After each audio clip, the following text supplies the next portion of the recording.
a new professional social network. Welcome back to another Techstination interview. I'm Fred Fishkin, and with me is Peter Johnston, the CEO of Polywork. Thanks for joining us, Peter. Yeah, no, thank you, Fred, so much for having me. It's a pleasure. So tell us what Polywork is all about. So Polywork, I guess the word polywork coming from the Greek, meaning, many, and then the many types of work. It's really based on the idea that people have been kind of confined to their singular job titles for the best part of, I guess all existence online as professionals and people. And polywork is based on the idea that we should be able to express lots of the different types of work that we do, both within our 9 to 5 and outside of our 9 to 5. Whether that's, a product designer who works at Dropbox and does everything from, consumer research to storyboarding to visual design during their 9 to 5 to maybe, having a podcast outside of their 9 to 5 or volunteering, mentoring, guest lecturing. It's just this idea that the world of work is not as linear and single tracked as like it once could be. And so we set out to really try to help people express the more multifaceted side of themselves, whether it was professional or personal. The app's kind of taken on a bit of a life of its own in the last month, but the vision really was to help people express themselves and the more unique parts of what they do beyond their job title. So how did it come about? What's the story behind it? Yeah, the story behind it's a long one, but I'll not tell the long Irish version of the story. But it's really my previous company, Kalo, we helped large organizations manage talent networks. And so really, an EHR system exists for to kind of manage the tax information, the address, but it doesn't really tell you a lot about the people you work with, like what projects did they work on, or were they any good at those projects. And so my first attempt at sort of I've been really obsessed with this idea of helping people better represent who they are. And it was really born out of this pain point that I experienced when I worked at Google back in the UK many years ago. And it's based on the idea that I wanted to, my first way of trying to solve that problem was giving these large organizations a way to organize that information beyond the simple information you would store in like an EHR system. And so we did that for many years. Unfortunately, our fast forward, we great clients, customers, Google, Airbnb would all manage their talent networks, the people, they would tag them, share them amongst colleagues. The long story really short is that when coronavirus hit, our revenue came from talent payments, and unemployment was not kind to the previous business. And so at the time, after 6 years in that business, we, just kind of spoke to our board, spoke to our investors, and, we'd had a lot of experience in this future of work talent network space, and we had some money left, and I still wanted to be an entrepreneur, still do, maybe a little crazy, but we just started looking in and diving in deeper to our data and speaking to people that have been using our previous products for many, many years, and the relationships we built. And we got really the insight that we then coined the term polywork, which was, these freelancers that were in our systems and consultants were really our first experience of people whose identities were fractional. They didn't really adhere to this job title system. They did different things for different businesses all at the same time. And so then when we started digging even deeper, we learned that actually it was the employees at Airbnb or Google or Pinterest that loved that way of representing themselves too, because they all had a story to tell beyond their job title. And they were starting to use our profile to post their podcasts, or the fact that they had started a side hustle with a friend. And so around that time, so kind of, I guess, someone said to me yesterday, was Polywork born out of the ashes of your previous business? And I was like, it's a little grim, but possibly. I think it sort of was. I think we really got the insight from that business that really people do polywork. And if that insight was correct, then the world isn't built for people who polywork.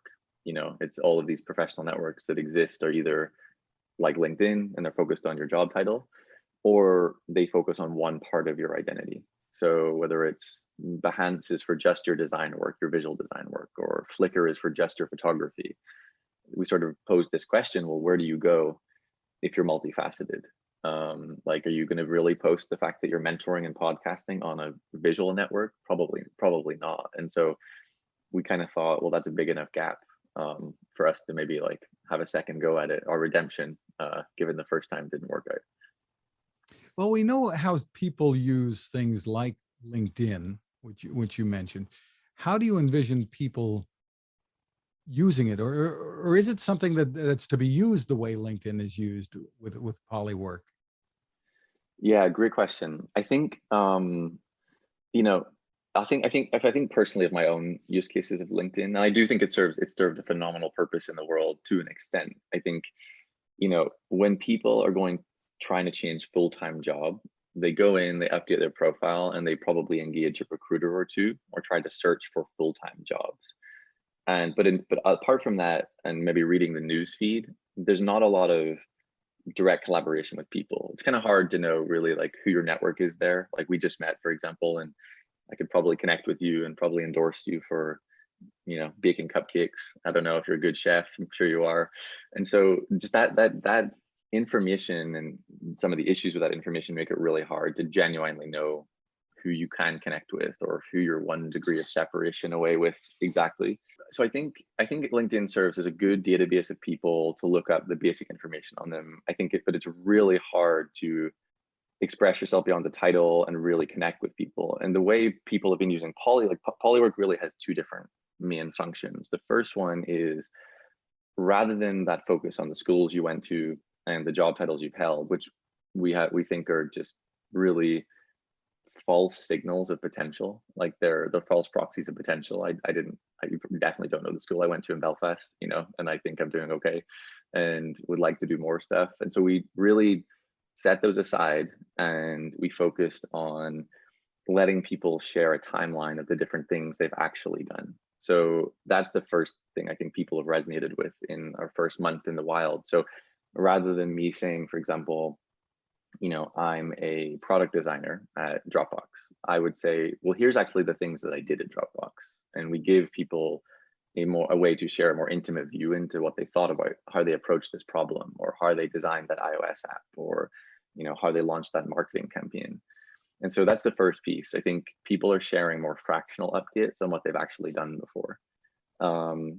And one of the key things I think to that is, I'm not sure if you've seen any of the comments on Twitter, but there was a couple of campaigns started by some early adopters 2 weeks ago and last week as well, where we let you create badges to represent the different aspects of who you are and your life. And I think that maybe it's a combination of our branding. Like our branding is these 3D characters, and it's very playful and colorful. But people created the imposter syndrome badge, like as one great example. Someone created the failure badge, and I think one of the reasons they're being more honest and intimate about expressing themselves is, I think we're not corporate. We're not like dark blue and white and very like stuffy and corporate.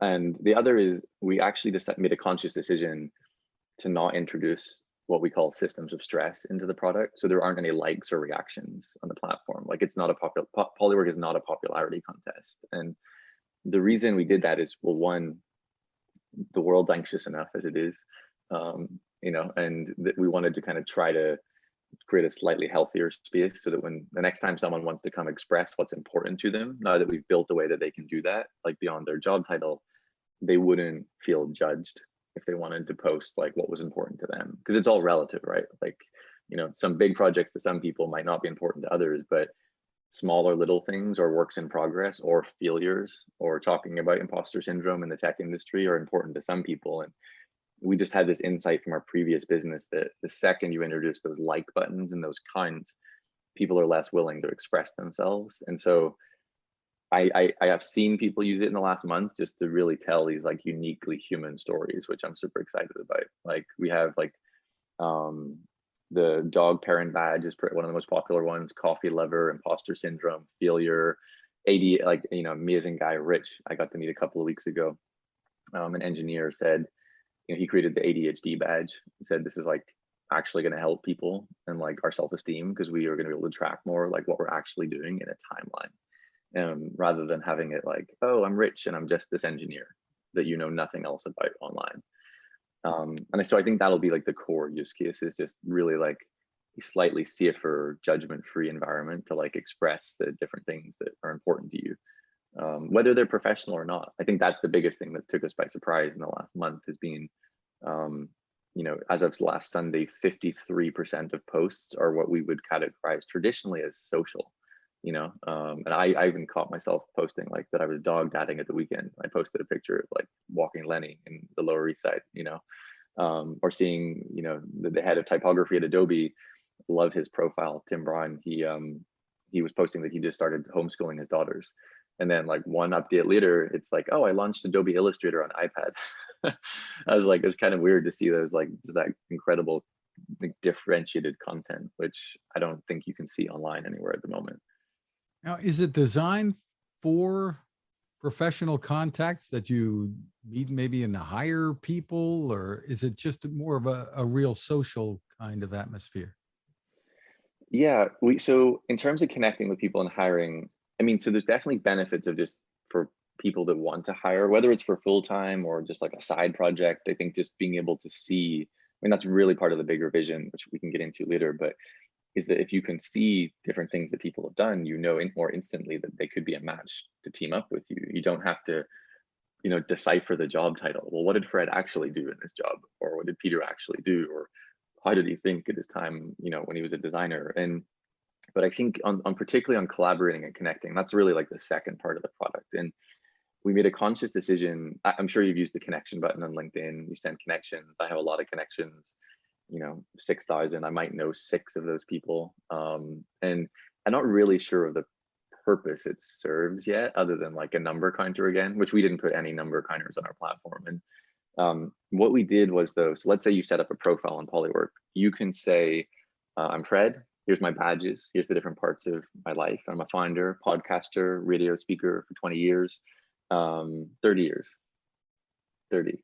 A lot. A lot. Yeah, sorry. I couldn't remember if you said 20 or 30 years, a lot of time. And then you can share the things you've done during that time. But the next part is really just telling the app, okay, I'm Fred, and here's the things I would like to be contacted for.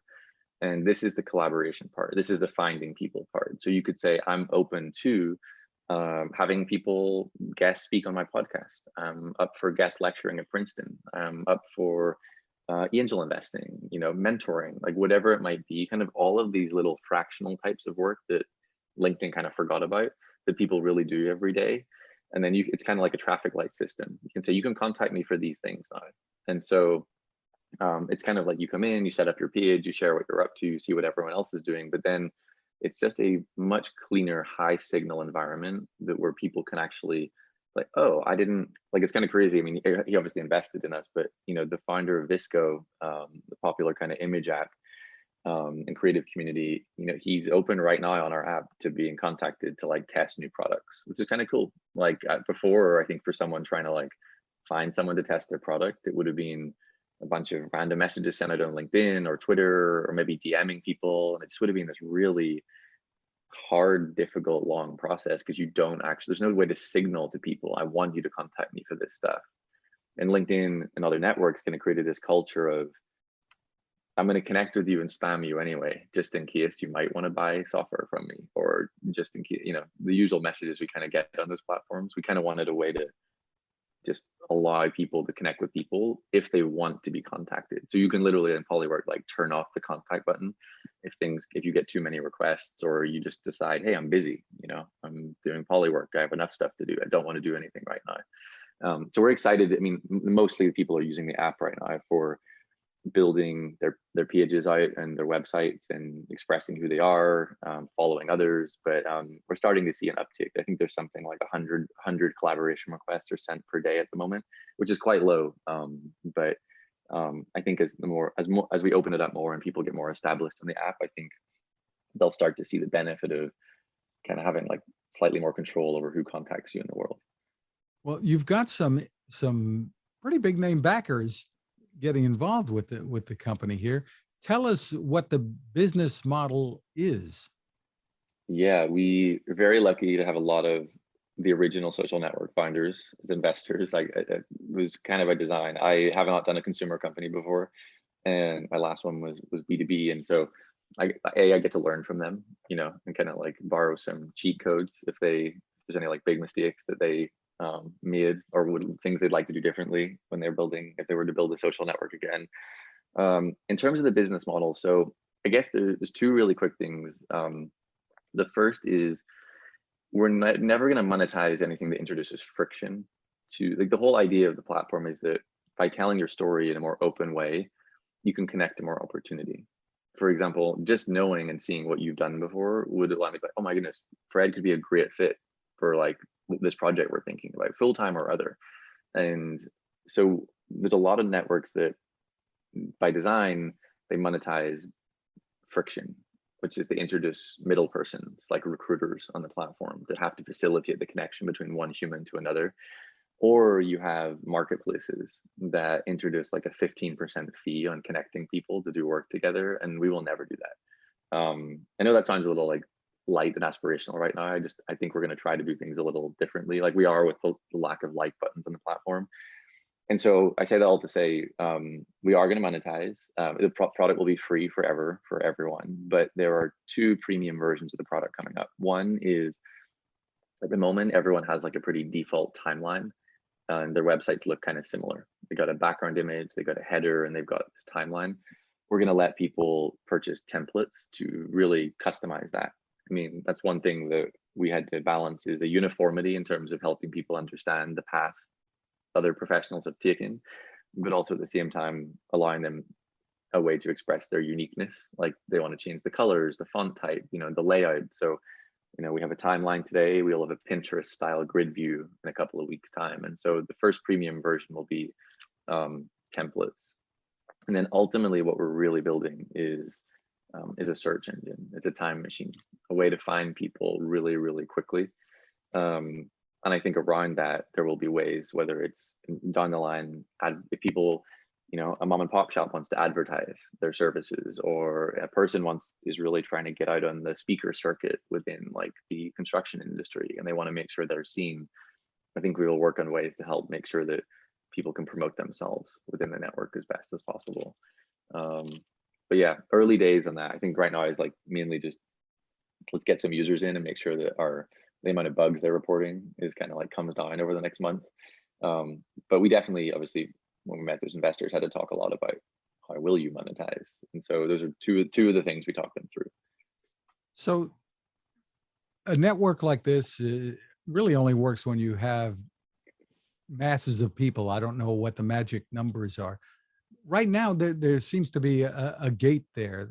You have a waiting list for people to join. So tell us how this opens up and what people should know who might be watching or listening to this and are interested. Yeah, people don't like the wait list. That is for sure. I mean, it's funny. Wait lists get a really bad rep because I think they come across as it's an app trying to create exclusivity or demand, or sort of like the nightclub thing. Like I mean, I haven't been to a nightclub in 10 years, but you know what I mean. Like there's a lot of people trying to get in here. We should get into.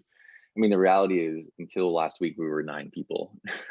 And so we had 55 users helping us test over the last 6 months. And then we launched, and now we're at 2,500 users. And that might not seem like a lot of users, but for a 9-person team that's trying to deal with support tickets, and 30% of the domains that people are trying to connect to their profiles aren't connecting, it was really just designed to make sure we don't fall over. Like we probably get about 100 tickets a day submitted by users right now asking, because it's just a very early app. I mean, it's only 1 year old. And so that, I think we were very fortunate. We had 2 more people join this week, which is exciting. And so the more we kind of hire customer support people, we hired another product manager. We were gradually letting, I think it's something along the lines of like letting like 600 people in every couple of weeks. It's like 300 per week. Like on a Monday, we kind of just like invite them into the platform, and I would imagine that will continue for at least another 2 months, and then we'll start to open it up more and more and more. It's really just so we can iron out the bugs so that people don't have a terrible experience, and just balancing like that. We'd love to get everyone in tomorrow with we don't want it to fall over. And I'd like my team, to finish somewhere close to 6 p.m. Without having to like run into the evenings, and just to like make sure everyone's getting on the app. Is this for everyone? Is Polywork designed for like a Facebook that everybody's going to want to be in on this?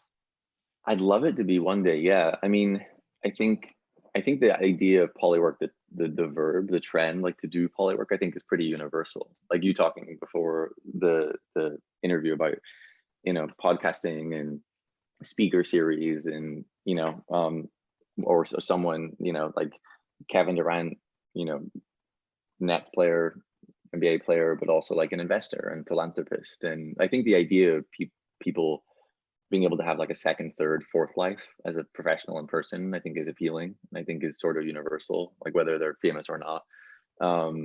And that being said, we started very heavily in tech just because that was our network. I mean, like the first set of people that got the app were our friends, and I've worked in most of my friend group is either in the tech space or in music. Actually, my best friend lives in Atlanta, and so early on we ended up in music pretty early, just because he sent the invites to some friends, they sent the invites to some friends, and we ended up in tech too. But the platform's definitely being built in a way that, whether someone comes in from the architecture industry, oiling industry, someone that owns a yogurt shop, I mean, you can create their own badges that represent who you are. We tried to make it as flexible as possible for that. Like there's no industries, you don't have to, like, when you sign up on traditional professional networks, you have to be like, well, what industry I'm in? It's like, I don't know. Like, I don't know who created those industries, but just create the badges that represent you. And then, it's kind of cool to see, actually, some investors obviously ended up on the product because we raised some investment. And, actually seeing some people that are in Atlanta in the music industry using it and creating like the artist manager badge or the A&R badge.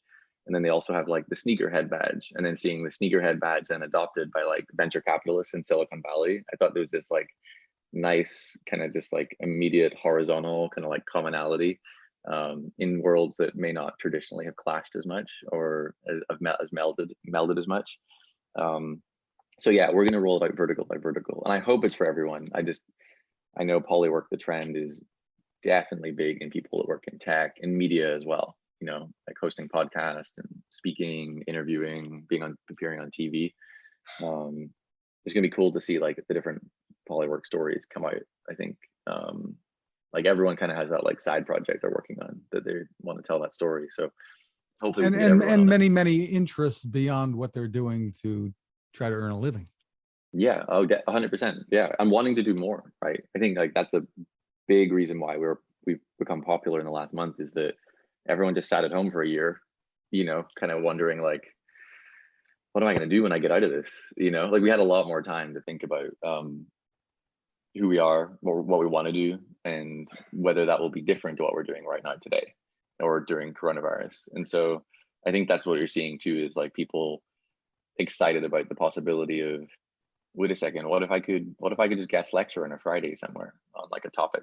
Or what if I could, I mean, I like, for as busy as we were with the company, one of my favorite things during the pandemic was I just needed variety. So I started, actually, a previous colleague of mine, an engineer from Poland, Tomek, that worked at my company for 4 years, reached back out because he started his own business. I love seeing that. And I meet with him now every other Monday just to like, and it helps him. He loves it, but it's also really selfish. It helps me too. It's like variety. I get to like give him some of my cheat codes and be like, nope, I messed that up completely. Like you can do it, like avoid that pitfall, don't do this.